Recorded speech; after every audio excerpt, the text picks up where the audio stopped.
अब आ जाओ standard deviation पे। स्टैंडर्ड डेविएशन में क्या होता है, हम स्क्वायरिंग करते हैं डेविएशंस की। जो भी हमारे पास डेविएशंस होती हैं उनको हम स्क्वायर करेंगे। कैसे कि हम स्क्वायर रूट करेंगे, जो हमारे पास अर्थमेटिक एवरेज मीन आएगा उसके हम स्क्वायर्स लेंगे और वो डेविएशन से हम निकालेंगे, फिर हमें अपना स्टैंडर्ड डेविएशन मिल जाएगा। कैसे होगा, इसको दूसरे सेंस में भी कह सकते हैं, square root of second moment of dispersion. ठीक है, फार्मूला उसका ये है, a is equal to under root sum of D X square, अगर सीरीज़ में है। वैसे हमने सीरीज़ में ही पढ़ा है, तो हम सीरीज़ में होगा तो हम D X square divided by number of observation. ठीक है, A for standard deviation, D x यानी सम ऑफ स्क्वायर्स, जो डी एक्स होगा डेविएशन का उसका स्क्वायर होगा, और एन यानी नंबर ऑफ आइटम्स। ठीक है, सीरीज़ में कैलकुलेट करेंगे डेविएशन को, फिर उनका स्क्वायर लेंगे और फिर उनको ऐड कर देंगे। और अगर डाइस्क्रीट होगा तो डाइस्क्रीट में हम ये वाला फार्मूला लगाएंगे, जैसे हमने अर्थमेटिक मीन में है F D X divided by N, तो यहाँ पे क्या होगा, डी एक्स स्क्वायर होगा, क्योंकि हम यहाँ पे स्टैंडर्ड डेविएशन करें और उसका अंडर रूट हो जाएगा। ठीक है, अब इसका एग्जाम्पल हमारे पास है, calculate the standard deviation of the following. अब ये सीरीज़ में है। ठीक है, तो हमारे पास ये सीरीज़ दी हुई है, सीरीज़ नंबर लिख दिया, ऑब्जर्वेशन लिख दिया, सीरियल नंबर दे दिया, ऑब्जर्वेशन लिख लिया। ठीक है, अब हम इनके डेविएशंस निकालेंगे। डेविएशन हमने कैसे निकालना है, सबसे पहले अर्थमेटिक मीन निकालना है।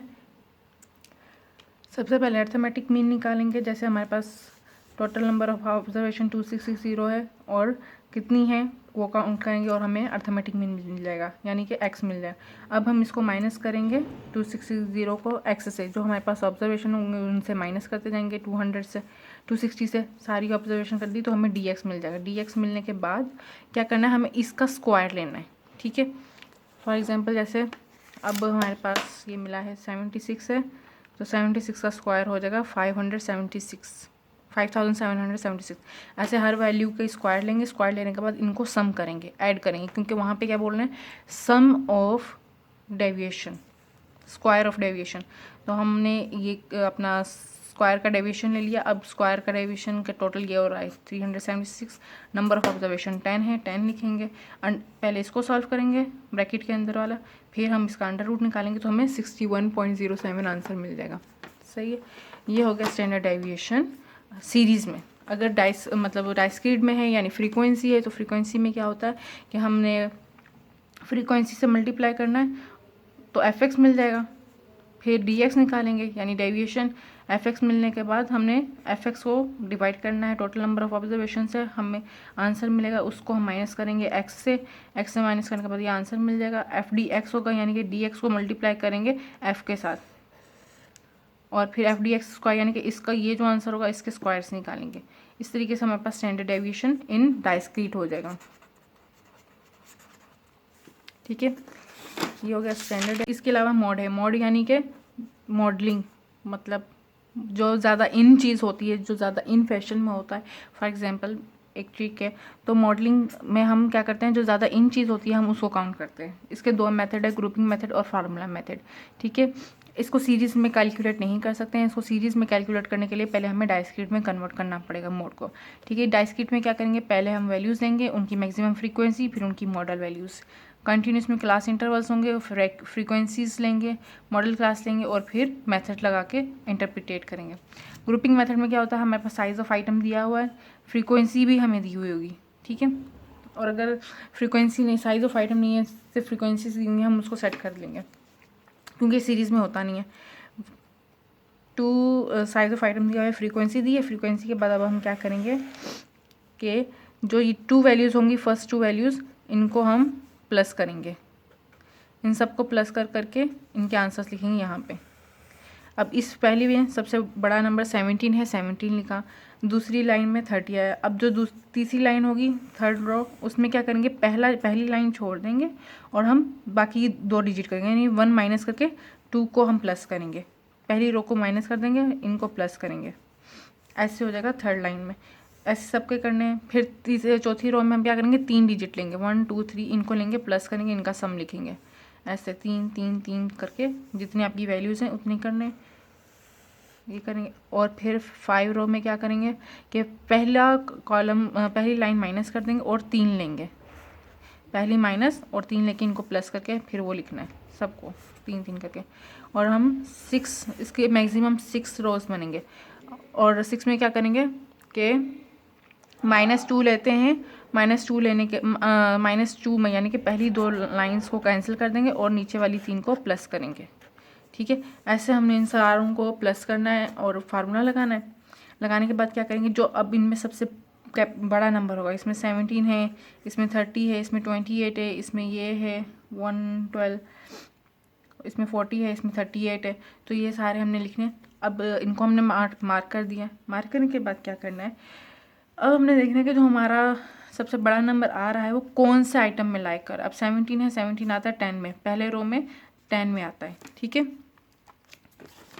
पहली रो की 10 में आ रहा है, और जो सेकंड वाला है 30 आ रहा है 6 और 7 के बीच में, वो लिखेंगे। और जो थर्ड रो में किस में आ रहा है कि थर्ड रो में 28 बड़ा है, तो वो किसका सम है 5 और 6 का, 5 और 6 लिखेंगे। और फिर फोर्थ रो में 3 डिजिट है, उसका नंबर लाई कर रहा है 5, 6 और 7 में, वो लिखेंगे। फिफ्थ रो में 40 है, तो हम 3 नंबर लिखेंगे 6, 7, 8, उसका सम बनता है 40 का। और अगर 38 है तो 38 का बनता है 4, 5, 6, ऐसे लिखेंगे। फिर जो सबसे ज़्यादा इन नंबर है, जो सबसे ज़्यादा इन नंबर होगा, जैसे हमारे पास है 10, 6, 7, 5, 6, 5, 6, 7, 6, 7, 8, 4, 5, 6, तो सबसे ज़्यादा इन हमारे पास है 6 नंबर, तो हमारे पास मॉडल नंबर हो जाएगा, यानी कि मॉड हो जाएगा 6 इन डिस्क्रीट में। ठीक है, कंटिन्यूस होगा। कंटिन्यूस में हम क्या करेंगे कि हमारे पास ये वाला फार्मूला होगा, mode is equal to n1 plus f1 minus f0 two f1 minus f0 minus f2 L2 minus L1, ये फार्मूला है कंटिन्यूस का। ठीक है, अब इसमें हमने क्या करना है कि हमारे पास जो m है, m फॉर मॉड, L1 यानी कि जो हमारे पास लोअर लिमिट होगी, L2 यानी कि जो अपर लिमिट होगी, फ्रीक्वेंसी नॉट f0 यानी कि जो मॉडल ग्रुप की फ्रीक्वेंसी होगी, यानी कि जो मॉडल ग्रुप हमें मिला है उसकी फ्रीक्वेंसी, और f1 यानी कि जो उससे पीछे वाला ग्रुप है उसकी फ्रीक्वेंसी, f2 यानी कि उससे आगे वाले ग्रुप की फ्रीक्वेंसी। ठीक है, ये हमें मिल जाएगा। हमने इसको उसी तरीके से करना है, क्लासेस लिखेंगे, फ्रीक्वेंसीज लिखेंगे, फ्रीक्वेंसीज को प्लस करते जाएंगे। पहले पूरी 2 करेंगे, फिर ये तो ओरिजिनल फ्रीक्वेंसी, ये 2 करेंगे, यहाँ पे -1 यानी पहली लाइन छोड़ के बाकी के 2 प्लस करेंगे। ठीक है, फिर हमने क्या करना है, फिर तीन वैल्यूज़ को प्लस करना है, 3 फ्रीक्वेंसीज को, फिर -1, 3 माने 1 लाइन छोड़ के 3 को करना है, -2 फिर 2 लाइनें छोड़ के फिर 3 को प्लस करना है। ठीक है, ऐसे हमने फ्रीक्वेंसीज कर ली, ग्रुप नंबर्स निकाल लिए, जो हमारे पास मतलब जिनकी वैल्यू सबसे ज़्यादा होगी वो निकाल लिए, उनकी क्लासेस हमने लिख ली। क्लासेस लिखने के बाद क्लासेस लिखनी है कि कौन सी वैल्यू कहाँ पे लाई कर रही है। ठीक है, लाई करने के बाद हमें सबसे ज़्यादा मिली है 9.5 से इस क्लास की मिली है, तो हमने ये लेके लिख लिया यहाँ। ठीक है, यहाँ में अब ये हो जाएगी लोअर वैल्यू, ये हो जाएगी अपर वैल्यू। अब क्या होगा कि हम इनकी वैल्यूज़ को पुट करेंगे, L1 को L1 में, F1 को F1 में, F0 को F0 में, और फिर इनकी वैल्यूज़ को पुट करने के बाद हमारे पास देखो अब क्या आ रहा है कि जो F1 है उसमें वैल्यू आएगी 48, यानी कि जो हमारी फ्रीक्वेंसी के मॉडल ग्रुप के अंदर लाई कर रही है। ठीक है, F0 में कौन सी होगी, उससे पिछली वाली वैल्यू होगी, यानी कि जो फ्रीक्वेंसी से पहले वाली यानी 25 होगी, और F2 में क्या होगी, जो हमारे से आगे वाली फ्रीक्वेंसी होगी उसकी हम वैल्यू लिखेंगे। सही है, वैल्यूज़ पुट करने के बाद हम क्या कर देंगे कि हमारा जो भी वैल्यूज़ पुट की आंसर आ जाएगा। आंसर आ गया और हमारे पास ऐसे मॉडल ग्रुप हम लोगों को पता चल जाएगा। बस इसकी वैल्यूज F0, F1, F2 ये याद कर लें। F0 यानी कि मॉडल ग्रुप की वैल्यू, F1 यानी कि जो उससे पहले वाला इंटरवल होगा उससे उसकी फ्रीक्वेंसी होगी, F2 यानी कि उससे आगे वाली क्लास की वैल्यू।